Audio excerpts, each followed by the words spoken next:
sa karinderya. Energy FM, nagbibigay saya. Huwag mong sabihin radyo, sabihin mo Energy. Pangga, energy kaibigan mo. Pangga, energy ang numero uno. Hanggang tumano na at isigaw mo. Same, pero iba. Huwag mong sabihin radyo, sabihin mo Energy. Ay, nako Mare! I'm so happy that you're so back. Diba? Yes! The bakla is back. I'm Diba? back. Na nakakaloka. Pero bago natin tsikahin ang lahat at ikwento ang iyong escapades na... Ay! Nako, for sure. Meron kang baon nito. Meron, Mare. Diba? MX3 Plus with L-carnitine and CoQ10 that you look thin now, in fairness. Dahil ba yun sa MX3 Plus? Yes, of course, Mare. Diba? Para ano bang meron dyan sa MX3 Plus with Well, L-carnitine and CoQ10? Tama. Alam naman natin about MX3 capsules ay nagtataglay ng alpha-mangosteen, beta-mangosteen at gamma-mangosteen. Mga sangkap na nakakatulong at hindi nakakasama sa ating pangangatawa at kalusugan. Wow, nakakaloka naman yan, Mare. At alam mo ba, Mare, naman ang L-carnitine ay isang uri ng protina na tumutulong para sa maayos na metabolismo o panunaw. Kaya nga naman, ako, eto na ang coenzyme Q10, diba? Isang uri din ng supplement na kailangan ng ating katawan lalo pa tayo nagkakaedad. Tulong para sa malakas na heart muscle fiber. Nakakaloka. Alam mo, Mare, ngayon yung jowa ko palipad siya ng Bohol. Oo. Pinabaunan ko siya ng mga MX3 product para nung sa ganon. Very good. Ay, mawindang ang aking mawindang? Ano mawindang? Sa dami ng MX3 dala-dala.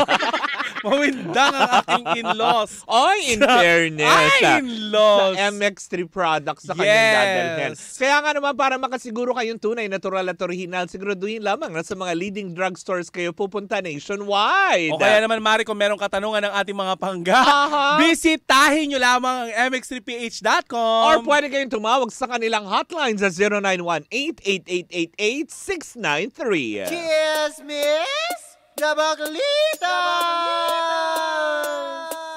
With Tita Cora and Kapitana Sisa. Same, pero iba! We are number 106.7 Energy FM. Pangga, wag mong sabihing radyo. Sabihin mo! Yan! O, kamusta naman ang iyong naglalagablab na hasang? O, diba? Friday, Saturday, Sunday, Monday, 4 na araw. Dilig na dilig. Truly, kumbaga parang sa kumbaga parang sa palayan na aba, may irigasyon, diba? May ganun. May diba? patubig na nalaytay sa iyong nanunuyot na lupa. O, kaya ko... Hoy, bakit ba kinikilig? Kaya ako nakaganito ng damit ngayon, Mare. Oo. Kasi nga nagdilig nung mga nung time na wala ako dito. Ay, ang taray sa iyong farm. Yes. Mamaya ako pa sasalamatan, Mare. Yung mga nagdilig sa akin, hindi nagdilig sa akin. Wow, nagdilig. Ang dami, Sa mga lugar kung saan ako nagdilig. Grabe, sa grupo pala yun. Bikineri ng isa. Isa laban sa lahat. Diba? Sa sobrang pananabik ka. Ay! Ako na nakakaloka to the highest level. Speaking of pananabik, nako mga pangga. Kung hindi nyo pa rin po kami nakikilala, ako po si Kapitana Sisa. At ako naman po, si Tita Cora. Na fresh at bagong dilig. At eto na ang Baklita sa Wow! Ay, Bakit ka kumahol? Nasobrahan ba? Oo, grabe. Talk show, aso! Oo, grabe. Ay, bakit ako kumahol? Kumanta ka ba ng Teach Me How to Doggy? Ganon. Ay! Hindi! Pero ang sakit ng lower back ko. Ay, lower back lang ba talaga? Lower? Lower than lower back. Hindi. Bakit? Ang sakit ng likod ko kasi nag-drive ako ng malayo. Akala ko kasi magdamag kang nakatapat sa ventilador. O, diba? Masamang natutuyan ng pawis. Iba pag ini-LC. Happy ka? Mukhang napabuti ang bakasyon na. Diba? Nag-LC In fairness. Helicopter. May kasunod pa ba yung bakasyon na yan? Yeah. Mukhang nawili, Weekend, o diba? siguro. Pero pag nagbakasyon ka ulit, kumapit ka. Yan. Baka liparin ka na. Kasi napakawalang iya. O bakit? Sabi pa naman sa akin kanina, delay ang flight ni Tita Cora kasi nasabuyan ng asin. Truth, diba? Bastos. Kaya kung ayaw nyo lumipad-lipad si Tita Cora, sabuyan nyo lang ng asin. Oo. Ganyan. Matataltal yan sa loob ng bahay. Ganon. Gusto ko yung natataltal. Ikaw ba Oo. gusto mo na natataltal ka? Oo, gusto ko rin nagkakanda-utal-utal ako. Yung ganon. Pero eto na, mukhang hindi rin matataltal, Mare. Dahil ang chikang aking nasagap, grabe na ito, diba? Natutuwa ako sa balikat ko, gawa ng MX3. Ay, talaga ba? Lumalabas na yung aking balik. O, diba? Dahil yan sa MX3 Plus. With Dahil, L-carnitine. Truly, and diba? Goku. Dahil yung L-carnitine na yan, diba? Kahit pa sabihin mo nga, alam mo yun, na hindi ka masyadong magalaw-gaw, diba? Galaw-gaw? Ano yun? Hindi ako gumagalaw kasi mahubaran na talaga ako. Pumapayat ka dahil sa L-carnitine itong taglay. At best po yan na inumin bago kayo matulog. Yes. Oh, diba? Na nakakaloka. Pero eto na, mukhang hindi matutulog kung hindi nagpupursigi, nagdo-double time. Oh, diba? Sines. Daw di umano. Oh, diba? Ang Itong alin? aktor na ito na nagbalik na sa limelight or sa spotlight sa stage mismo ng ASAP Kapamilya Ay, na si may James nagbalik? Reid. Oo. Bakit? Nagbabalik na nga siya dahil nga syempre alam naman natin ang kanyang sinapit sa kanyang partner, 'di ba? Na kanya na ring nailathala sa ilang mga interviews din naman niya, 'di ba? Na siya nga ay medyo naloko ng kanyang kapartner kung saan nga naman nalugi ang kanyang negosyo. 'Di ba? Na kailangan niya magbawi, kasi ang dami parang iniwang utang nung kapartner niya. So syempre bilang siyang owner nung agency na yun, Yes. siya ang hinahabol ng mga tao, 'di ba? Alam nga naman habulin nila si Casper, 'di ba? Yung mga mahirap hanapin ang multo, 'di ba? Yung mga ganon. Kaya nga naman ngayon nagpupursigit, nagdo-double Nasa Singapore time na. daw. Ha? Nasa Singapore. Bakit? Eh, di ba nakita siya doon sa video na Kung si kumakalat? Alice, mali mo, pumunta na lang Indonesia. Oh. Diba? Nag-boat din. Kasama niya si Liza. Liza de Lima. Ay, iba. Iba yun. Hindi si Liza. Kasama niya. Si Liza Liz. Liza Liz. Sino siya? Di mo kilala? Hindi ko siya kilala. Sarah. Sorry. Oo. Nakita ko sa Google, kilala mo. Hindi ko siya kilala. Sabi- But anyways, mabalik tayo kay James Reid, di ba? Yun na nga. Di ba? Dahil nga Ay, nung Mara, linggo. thank you sa bag. Oh, di ba? In fairness, you're welcome. You're Taas ko almost na nga to. welcome. Oo nga, kasi ba't mo naman sinuot yung punda? Nakakaloka. Hindi kasi yan. Alam ko Pag na. ganito kasi parang guro. Ang taray. Alam mo ba ganyan bagsak ang buhok mo? Para kang si ano to? Ako yung nagtahi ng Sino to yung kumanta nung Sino? nag-concert dito? Olivia? Oo, ang taray. Lamasan? Oo. Olivia Rodrigo Duterte. Oo. Kawig Tignan mo mo yung pala kamay ko. yun. O ba? Paki-close up. Hindi. Para magbakasyon ulit. So eto na nga, kasi nagdo-double time na nga daw ngayon itong si James Reid. Siyempre, kahit papaano, di ba, magampanan niya yung obligasyon niya, lalo pat sa kanya, siya yung naka-front doon sa kanyang kumpanya na itinataga, na nagtiwala siya sa mga maling tao, di ba? Yes. Kung kaya nga naman, hindi naman talaga sabihin mo na nagmamadali siyang bumalik, pero, di ba, kinailangan niya lang ulit magtrabaho para madagdagan yung pondo niya at makabayad sila doon sa mga inabirya nung kanyang kapartner. Oo. Diba? Na ngayon ay nowhere to be found. Hoy, diba? magkano nga ulit yung nautang daw sa kanya? Parang 100 million mahigit. And hindi na yun utang dahil tinakbuhan eh. 100 million yun, Dave, diba? Kasi sino ba namang hindi tatakbo kapag may 100 million ka na? Oh, Sa bagay, diba? 1.3 nga tinakbuhan Ay, din. baka, Hoy! Hindi! 20 mil lang binayad. Hoy! Charot. Iba yun. Bakit Hindi ba? magbayad ka na sa akin, B. Oo, diba? May utang ka pa sa akin 1 point. Yung mga ganun. Magkano na lang, Mari, utang niya sa akin? 1 point? Hindi ko matandaan. 1.2. 280. Oh. 1.280. 20 mil pa lang ang nababayad mo. Diba? Yung mga ganun, Ano ko lang pagpapasa i-detalye? Diyos mo na. Ha? Ipagpapasa Diyos mo na yung mga ganun. Pero eto, yung mga 100... Alin yung utang niya o siya? Yung tao na rin. Tumuling laway ko. So, dapat Makakadagdag sa gloss ng ano. Idadasal mo na lang, Lord, kung hindi na rin po siya naman Magbabayad. makakabayad. Kunin mo na na. lang. Hayop.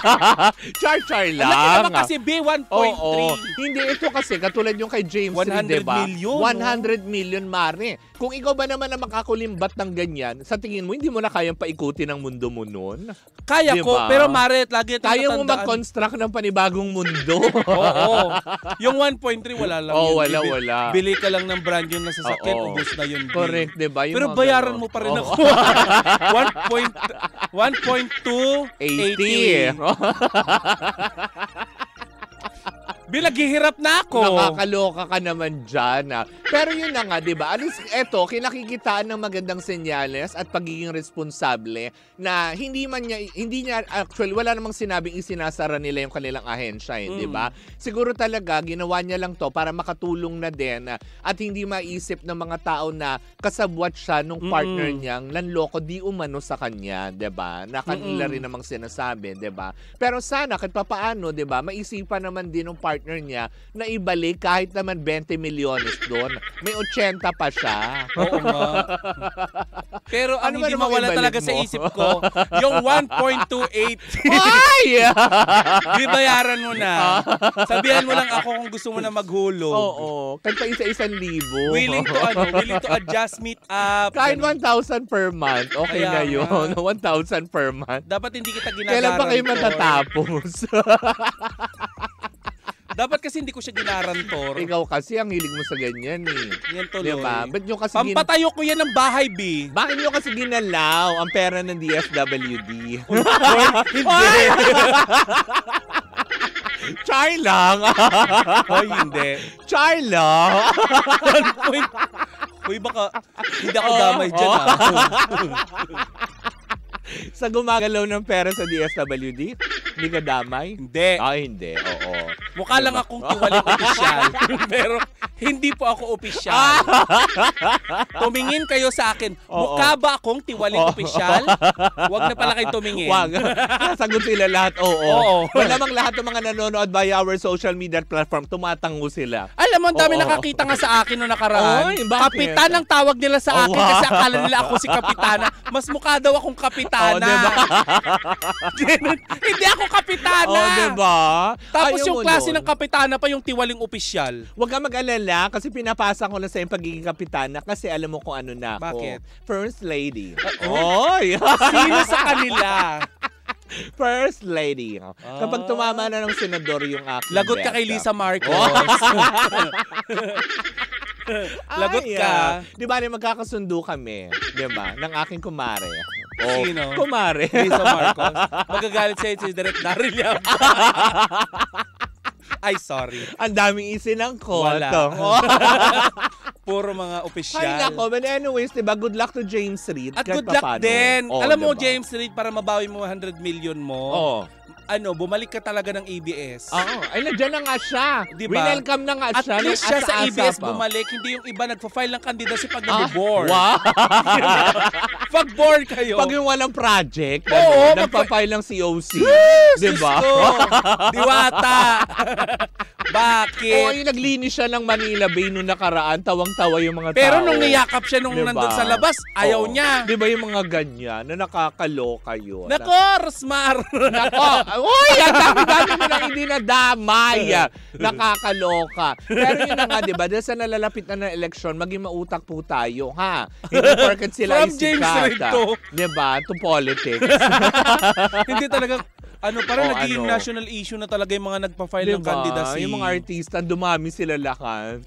Alam nyo, Ano? maganda Ito Ano? suggestion lang naman. Ano na naman? Lahat ng mga magpa-file ng ng mga COC next time, hanapan nyo ng ng sertifikasyon na sila ay nakapasa sa eksaminasyon sa civil service. Ewan ko lang kung may Ay, oo, dapat Diba? may ganun. Dapat ganun yung unang panuntunan. Dapat nag-civil service ka Oo, muna. kasi hindi sapat na meron tayong puso, dapat may dunong ka rin kung Oo. paano mamuno. Hindi lang dapat may puso at may nguso. Ganyan. Para Mga makadaldal ka sa mga tao at Diba? ibigay mo ang mga pangakong hindi mo naman itutupad. Kaya nga, Mga meron ganyan. ang hirap kayo mag-file ka ng ng candidacy tapos makita mo mga Oo, comment. oo. Kaninong nanay yan? Pakisundo. Correct. Ay, Diba yung mga ganong aspeto? But anyways, lumalayo na tayo. kay James Reid. Good luck to James Reid. We're so happy to see you back now, Yes. diba? Na congratulations on your career. Kung Uy, ano hindi man lang siya yan, magbalik. Correct, ang dami, Ang diba? Na nakakaloka. Well, antabayanan natin yan sa mga susunod pa ng mga linggo. Dahil sa, Yes. alam mo yan, part ng 30th celebration ng ASAP natin to. Yes. Diba? Na nakakaloka. Pero sa aming pagbabalik, Tungkol pa rin yan sa ASAP. matuloy kaya ang 30th anniversary kung sakaling masuspindi sila? Ay, Bilang ganito itsura ko na from diba? MTRCB, Oo. pag-usapan natin yan. Nakakaloka yan. Kung ano man yan, sama-sama natin baka tutukan yan. Muli po ako si Kapitana Sisa. At ako naman, ang hindi retiradong guro. Ay. Hindi rin ako faculty head. Hello po sa lahat ng ating mga kapitapitagang guro. Ang taray. Hello Ayan. po sa inyong lahat. Ako po ang inyong tita Cora. Oo, taray. Akala ko BP. Gano. Blood pressure. Parang mas may bagay kang gano. Hindi kita abot. Nangigigil ako. And we are still same pero iba. Tuloy-tuloy pa rin po ang ating tugtugan. Syempre, dito po lamang yan sa number 106.7 Energy FM. Pagka, huwag mong sabihing radyo. Sabihin mo!